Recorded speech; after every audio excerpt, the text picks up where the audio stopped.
Hello, it's Phil Croshaw once again. It's the 23rd of August 2020. We're well on to the 31 days of live streaming now in August. And today I'm going to just have a talk to you and a chat with you about some of the books that I've found when I've been searching through some book boxes today. This is from the days that when you used to read real physical books. Those of you of a certain age will probably be wondering what the hell I'm talking about. But the harsh reality is that we did actually used to read books, physical books. So today I'm going to go through one or two of my favourites and some of the inspiration I've had from books that I've actually read over the years.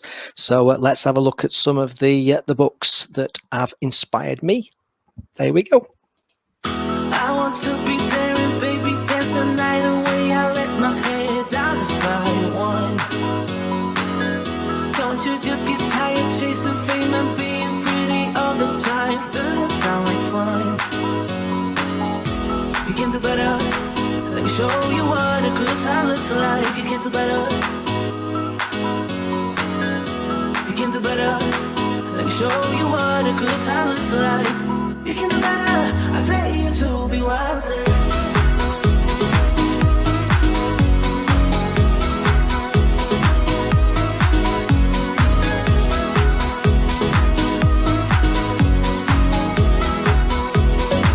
Let me show you what a good time looks like.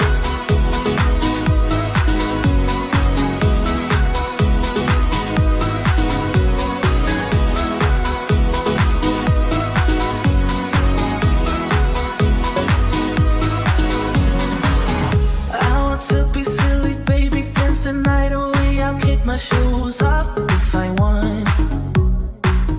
Let yourself be free and maybe you will find that there is more to life than being pretty. Honey, let's just face it. Baby, let your head down. Be a little wilder. Baby, kick your shoes off. You don't have to hide it. Baby, let your head down. Be a little wilder. Baby, kick your shoes off. Don't hide it. I don't fit into your box. Beauty queens without no flaws. You can do better. I dare you to be wilder. I don't fit into your box. Beauty queens with. Oh, so hello, it's Phil Croshaw again. And in this episode, I'm going to make an admission. And the admission I'm going to make is difficult for me to admit, but it's true. And the admission is that I'm actually a junkie. And before anybody gets a bit worried and starts calling the authorities, I would say that I'm a junkie for knowledge. I'm very, very curious, and I'm a junkie for knowledge. And today I was just having a dig around, sorting a few boxes out, and I found some of these. Now, this is a very, I know you can only see the edges of them, but this is just a very small number of the actual physical books that I've got. Because before Kindles and before Audible, it was all about real books, real paper books. A few trees that have been knocked down, and this is just probably about 10% of the books that I had. So I just thought I'd go through a few of the books that I've been inspired by and I've read. Some of them are obviously the physical books, and I'll very quickly just excuse me, I'll very quickly just zip through a few of these. And also there's obviously a number of Kindle books that I've been inspired by and been a big fan of. So I'm going to start off with one of the books that is definitely one of my favorite books, and one of the books that had quite an influence on me. And that was a book by a gentleman by the name of Seth Godin. And Seth Godin's book was called Purple Cow. And in very simple terms, Seth Godin talks, he's a marketing expert, marketing guru, if you like, in the US, and really out there and very creative thinking and very lateral thinking around marketing and what have you. And he talks about the importance of being remarkable to have any kind of chance of succeeding in business. And bearing in mind, this was written a good few years ago now, but I think it's probably as relevant and as valid now than it's ever been. So about being remarkable. And the reason he calls the book Purple Cow is because he talks about the fact that he was driving through France with his family, and they were from a city in the US, because obviously where he's from. And he talks about how they're driving through the countryside, and all of a sudden the kids get really, really excited and start squealing in the back of the car and pointing to what were actually black and white cows. And because these kids, they were young kids and they'd not really seen cows before, believe it or not. And they were all excited and they were squealing and everything else. And they drove a bit further on, and then there was another field of black and white cows. And this went on. And then, of course, after a few times of seeing these black and white cows in the fields, the kids then suddenly completely lost interest and didn't squeal, didn't shout, and didn't even look. And the way that Seth Godin describes that is he says that what we needed then was a purple cow to reinvigorate that enthusiasm, because the kids in the back seat had actually just become used to the black and white cows. It wasn't a novelty anymore. It wasn't different anymore. It wasn't remarkable anymore. But what would have been remarkable is a purple cow. So you can talk a lot to business people about finding their purple cows. In other words, what is it something that's remarkable about your business or your product? So fantastic book, well worth a read. Purple Cow by Seth Godin. Some other books, excuse me, some other books that I were a big fan of, 7 Habits of Highly Successful People by Stephen Covey. That was a cracker. I enjoyed that. Crushing It by Gary Vaynerchuk. I think that's a good book. But let's just have a quick look now of on these books up here. And I just grabbed a few just to show you the sorts of things I've been reading over the years. This one is quite close to my heart, actually. This one is by Anita Roddick. You can probably see that. Business as Unusual by Anita Roddick. And those of you that know me will know I was quite a fan of Anita Roddick. So I was fortunate enough to be able to do a video interview with her a few years ago, just before she passed away. And I just thought she was wonderful. I thought she was a great storyteller and very inspiring and very nice, likable person as well. She didn't lose that. So that's Business as Unusual by Anita Roddick, if you fancy just checking that out. Obviously, there's millions of books to choose from nowadays. But the next one I enjoyed was this one. This is a fascinating book to read now. This is called Boohoo. And this is about a company called Boo.com. And Boo, basically what Boo did is they set up what in effect was probably the very first fashion retailer. And the business failed. And one of the things that's very clear when you look at this and you look at the history of the story behind Boo.com is that they were just too early. They were just too early at the time and it seems crazy now, but people were really not comfortable. This is absolutely true. People were not comfortable with the idea of buying fashion, buying clothes, buying shoes on the internet.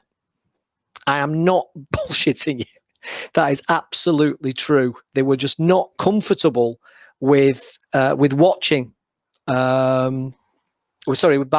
With buying stuff online, particularly fashion and retail. Of course, everything's changed now, but Boo.com were definitely the pioneers, they call them, don't they?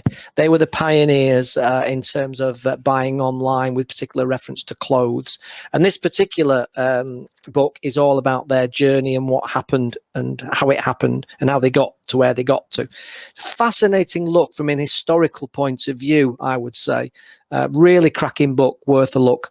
And I think Boo.com now exists. I think maybe they bought the name, and then of course everything changed and everything became more and more popular and more. Some of you will not realize this, but it's absolutely true, and some of you will realize this because you'll have been around at the time. But what actually happened was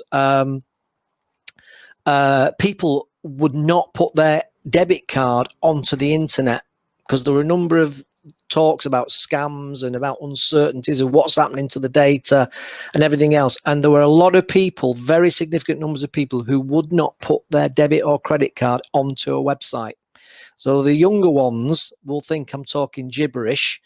I can assure you that is true. And now you think about it, actually, that reminds me of one thing that I do believe very strongly. and that's that when people talk about privacy, I laugh.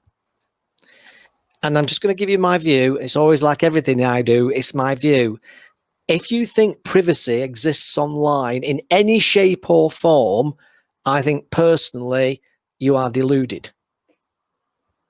I just believe that to be the case, because the very second you started to put your personal data into those websites, Amazon, eBay, all your name, your address, your phone numbers, privacy died, in my humble opinion. And your data is held all over the place, all over the world, on thousands of servers. So privacy, in my opinion, is dead. And what I find interesting about this is that you gave up your data in a lot of cases just to get something. You know, you wanted it badly enough to give up your data, to give up your personal data. So you wanted access to Facebook badly enough to give up your data. You wanted access to Twitter. You wanted access to Instagram. You wanted access to Amazon enough to give up your data. So I just have a view that says that nowadays, I think that privacy is dead. An opinion, there's probably lots of others might think differently. That would make a good panel show, actually. Is privacy dead or not? And maybe we can do that as a panel show in September. Yeah, this one, Brian Noble, the rugby guy, anybody sports fans. I was a co-speaker with Brian Noble at an event, a conference, and he was kind enough to give me this book, and it's a great book about leadership with a particular reference to sport, excuse me, sport and rugby. So yeah, cracking book, that one. What's this one? Oh yes, I talked the other day, showed you a clip on one of the episodes earlier this week. I showed you some clips from some of the video interviews I'd done, and this chap was one of the clips I showed you. Charles Handy, The New Alchemists, and this is by Charles Handy again. As I say, I was fortunate enough to interview Charles a few years ago, and this was all about the various different entrepreneurs and what they'd done and how they'd done it. Fantastic book. If you've got any interest in entrepreneurship, this is definitely worth a read, and it's quite nice as well. It's got pictures in it as well, this kind of thing. So it's got pictures in it, and again, real book. But of course, yes, you can get it probably now on Audible and Kindle and everything else. Right, I'm going to whip through because I'm conscious it's Sunday. Change: How to Adapt to Transform the Business. This one is by N. Anand and Nigel Nicholson. Change, blimey, still very relevant, and actually even more relevant now with the current state of play with the economy and our friend COVID. Another one, I enjoyed this one. This is Tim Waterstone, Swimming Against the Stream. By the way, I'm not under any commission on these books, but Tim Waterstone, obviously from Waterstones, again, fantastic story about Tim Waterstone, what he did, how he got where he got, and swimming against the stream. That whole thing that entrepreneurs and small business owners all know all about, swimming uphill and all the challenges and all the, I call them Exocet missiles that get fired at you every step of the journey. So here's what Tim Waterstone did to get to the point where he got to. What else we got? The Boardroom Entrepreneur, fantastic book, this one. And I also got to interview Mike Southern as well, and I'll put that on, Mike's interview on here at some point, or on my YouTube channel. But this is great. I'll tell you why this is great, because this book, The Boardroom Entrepreneur, is all about entrepreneurs inside companies, or entrepreneurial mindset inside companies. So this is a really cracking book for people who work in companies but have what we call entrepreneurial tendencies. So these are the innovators but prefer structure and prefer the wages fairy to come every month, which some people just need the wages fairy psychologically as well as physically and practically. This just shows you that you don't have to be working for yourself in order to be entrepreneurial and innovative in your business. And I would say that these are the sorts of people that companies need to really look after. the entrepreneurs, they're sometimes called. In fact, I think that's what he called them. Just looking at this book here, I'm sure he called them the entrepreneurs in this book, and that's what they call them. So they're like internal, but they are innovative and entrepreneurial in their mindset and their approach. So great, that one, Mike Southern. Juicing the Orange, I enjoyed this one by Pat Fallon and Fred Sen. And again, I was lucky enough to get to interview these two people. And I've not just picked books, by the way, I've interviewed. I really haven't. These were just a random selection. Right, we're going to go quick now. Chaos. Whoa! Chaos. This is the science of chaos. This is a few years ago, but this is the amazing science of the unpredictable. And I picked this one out because how relevant is this in today? Today. And as I say, all these books will be on Amazon, Kindle, and I'm sure they'll be on Audible. A lot of them now, if you prefer to listen to books. So yeah, Chaos, Successful Career Change. That I thought that was a very, very well written. And again, blimey, how relevant is that now? And again, I picked that out because career change is what so many people are going to have to be thinking about in the next 12 to 18 months, if not the next 2 or 3 years, and how you can adapt your or transfer the skills that you've developed in your life to make that change in your career, and understanding that you can take the skills that you've learned in your career and very much take them elsewhere. And people fear that, but it's very, very possible. Okay, do you know what? I'm going to just zip through a few of these. What would Google do by Jeff Harvis? This is a good one if you're a tech entrepreneur or you're interested in tech. This is a good book as well. Okay, The E-Myth Revisited, Michael Gerber, great book.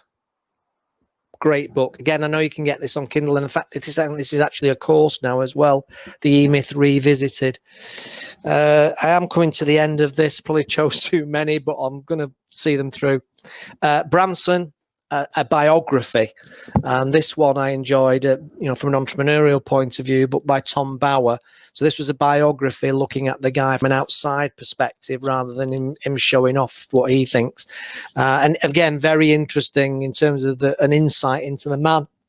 Obviously, Branson getting some rather difficult publicity at the moment, and understandably so, but everybody gets blamed. That's the problem with the current climate. Everybody's looking to blame everybody and find scapegoats. But I actually interviewed Branson on a phone call, actually a recorded phone call a few years ago, and I found him to be very pleasant, very friendly, very a nice guy. Really, didn't find him particularly up himself, if you like, for want of a better expression. 40 Successful Entrepreneurs by Rachel Bridge. I met Rachel once. This was the Sunday Times book. How I made it. Again, some great stories of people who had succeeded in business and what they did and how they managed to get there. Right, okay, I'm kind of going to zip through these now. That's a good one. New Rules of Marketing and PR. That's a really good book. I enjoyed that one as well. And I'm going to finish with this one, which is a guy who I met, and I love this guy, actually. He doesn't know I do. Not obviously obviously not in the romantic sense. I'm a happily married man, for God's sake.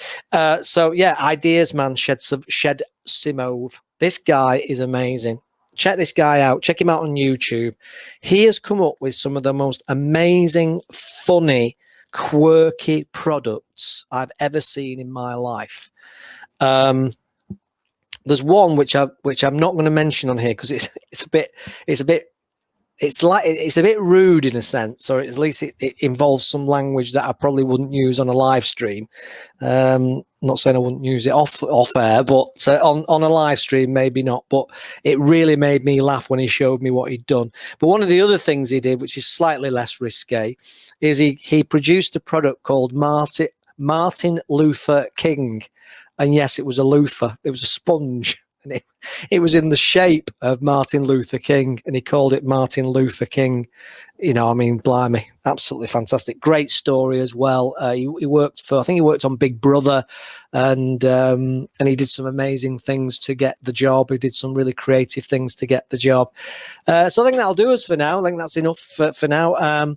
I would just maybe finally quickly I think there were a couple of Kindle books that I was going to mention.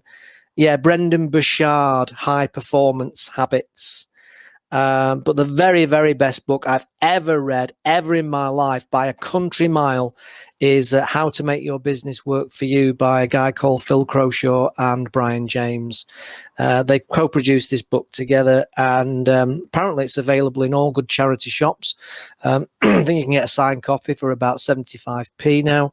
But yeah, by far the best business book ever written. And I know that because my mum told me.